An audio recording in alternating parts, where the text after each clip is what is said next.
అందరికీ నమస్కారం.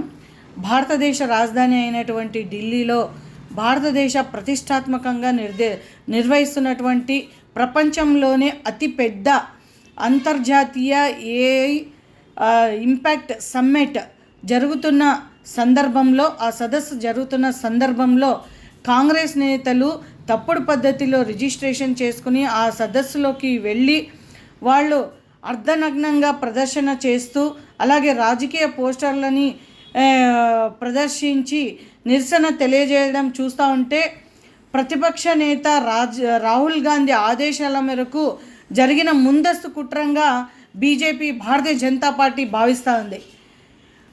ఈ ఘటనకి పాల్పడిన వాళ్ళలో 4 కాంగ్రెస్ నేతలు అరెస్ట్ అయినారు. ఈ సదస్సులో ఇంత పెద్దగా జరుగుతున్నటువంటి ఏఐ సమ్మిట్లో దాదాపుగా 100 మంది కంటే ఎక్కువ ప్రతినిధులు పాల్గొన్నారు. అలాగే 20 మంది దేశాధినేతలు, అలాగే వేలాది మంది గ్లోబల్ సీఈఓలు, వ్యాపారస్తులు, అలాగే స్టార్టప్లు ఈ కార్యక్రమంలో పాల్గొనడం జరిగింది. ఇంత పెద్దగా జరుగుతున్నటువంటి సదస్సులో కాంగ్రెస్ నేతలు ఇలా అల్లరి మూకల్లాగా ప్రదర్శించడము ఏమాత్రం సమంజసము కాదు. మన భారతదేశ ప్రధానమంత్రి నరేంద్ర మోడీ గారు దేశ విదేశాలంతా కూడా తిరిగి మన భారతదేశ ప్రఖ్యాతిని, మన దేశ అభివృద్ధిని, దేశ ప్రతిష్టతని పెంచుతూ ఉంటే మన కాంగ్రెస్ నేతలు మాత్రము ఆ ప్రతిష్టని అడ్డుకోవడానికి వాళ్ళు ప్రయత్నం చేస్తున్నారు.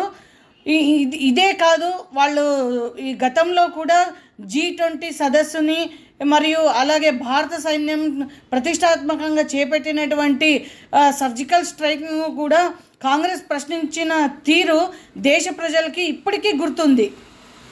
ఓ పక్కన మన దేశాభివృద్ధిని కోరుకుంటా ఉంటే మన భారతదేశాన్ని ప్రపంచము భారతదేశాన్ని ప్రశంసిస్తుంటే కాంగ్రెస్ మాత్రము దేశ ప్రతిష్టతను దెబ్బతీయడానికి ప్రయత్నిస్తుంది అనడంలో ఏమాత్రం సమంజసం కాదు. కాంగ్రెస్ నేతలు, కాంగ్రెస్ పార్టీ భారతదేశానికి క్షమాపణ చెప్పాలి అని భారతీయ జనతా పార్టీ డిమాండ్ చేస్తూ ఉంది. దీన్ని వీళ్ళు క్షమాపణ చెప్పాలి ఖచ్చితంగా అనేసి బీజేపీ భావిస్తుంది. నరేంద్ర మోడీ గారు ప్రభుత్వం అభివృద్ధికి అలాగే ప్రాధాన్యత ఇస్తూ ఉంటే రాహుల్ గాంధీ మాత్రము ప్రతిష్టతను కేవలం అభివృద్ధికి అడ్డుకోవడానికి సృష్టించే పనిలో ఉన్నారు. రాహుల్ గాంధీ మీరు వేరే సభలో అంతా గొప్పగా అంతా చెప్పుకుంటారు కదా, ఇలాంటి సభలో మీరు ఇలా అల్లరి మూకల్ని పంపించడం ఏమాత్రం సమంజసము? ఇది ఏమాత్రము సమంజసం కాదు. దీనిపైన కఠిన చర్యలు తీసుకోవాలి. లేకపోతే కాంగ్రెస్ పార్టీ నేతలు భారతదేశాన్ని వాళ్ళు ఖచ్చితంగా క్షమాపణ చెప్పాలి అని భారతీయ జనతా పార్టీ దీన్ని ఖండిస్తూ ఉంది.